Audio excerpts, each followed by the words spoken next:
Welcome to my first Dog Trainer Reacts, where I'm going to be looking at other trainers who are training dogs in various capacities, and I'm going to be breaking down what I'm seeing, where I'm seeing things going right, wrong, and the nitty-gritty in between, right? And the reason why I'm doing this is because within the dog training industry being highly unregulated, anybody can call themselves a trainer, and it's extremely easy for somebody who does not have the experience or knowledge, know-how, handling skills to consider themselves a trainer and trick the average dog owner on their capabilities. And at that point, I feel it's kind of scammy.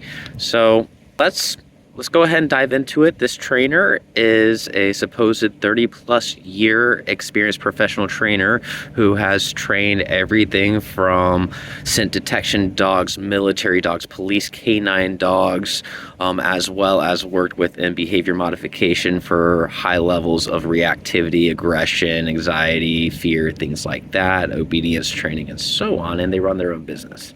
But the 30-year experience is really what I want to look at here.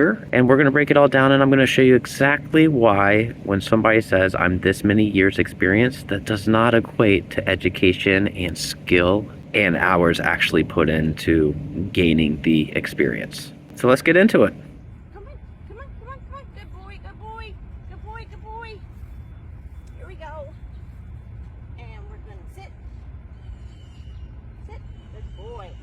So the first thing I'm noticing here is that this trainer is using, negative reinforcement. So they're using upward leash pressure and, rear pressure pushing down to get the dog to sit, right? There is no luring going on. It seems like the dog actually doesn't really understand what sit truly means. And when we start using punishments and negative reinforcements, the biggest thing is we want to use reward-based training in order to, make sure the dog actually understands what we want before we solidify it with these punishments and negative reinforcements to tell the dog the no's. Because studies show that positive reinforcement is single-handedly the best way to teach dogs new behaviors. Yep. Yep. Good boy. So once again, we don't see any type of treat luring or anything going on. We just see the dog being dragged into a hill. The dog has no idea what hill means.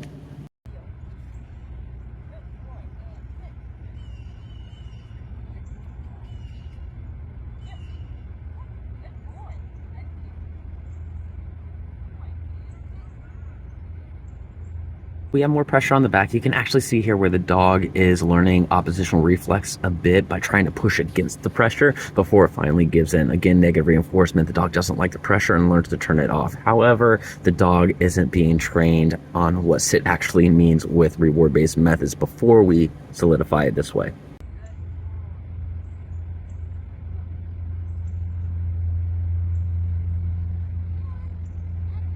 What I'm noticing here is throughout this whole walk, the leash is tight. There's constant pressure on the leash, which is not teaching the dog what leash pressure is. And then immediately after this, the leash gets tighter in order to create the negative reinforcement for the sit, which is really going to confuse the dog because the dog doesn't understand, how to turn off this pressure until it finally sits. So the walking and all that stuff is just constant confusion.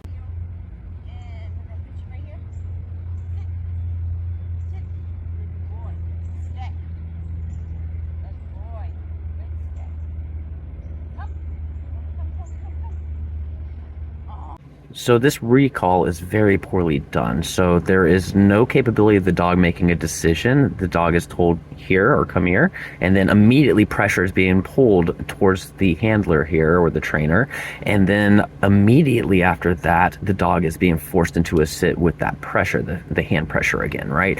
And so that doesn't tell the dog they did anything appropriate there. They were just kind of forced to come to them and then immediately forced to sit down. So they're not going to know what come here means from that. There was no reinforcement done. Oh, what a good boy.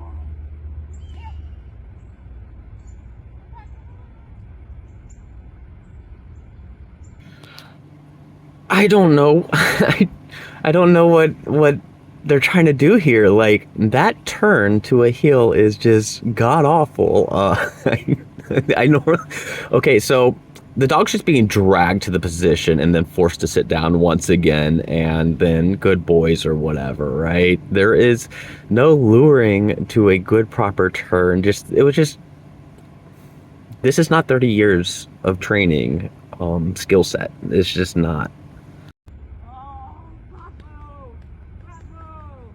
You're so smart. See, I'm so smart. I'm so smart. I'm smart. And it's Fulton and I'm smart. Okay, so this is part one of 2 parts with this trainer because I don't want it to be 20 minutes long. But we have a secondary breakdown of behavior modification with a German Shepherd who is a bite risk, aggressive reactive. I'm going to break it all down for you on the next part. It's worse than this, but this is supposed to be obedience training, or at least showing off obedience training skills and what the dog can do. But it was just the dog being dragged around and forced into different positions with no real communication for the dog to understand what it should be doing. I hope you enjoyed that breakdown, and we'll do more.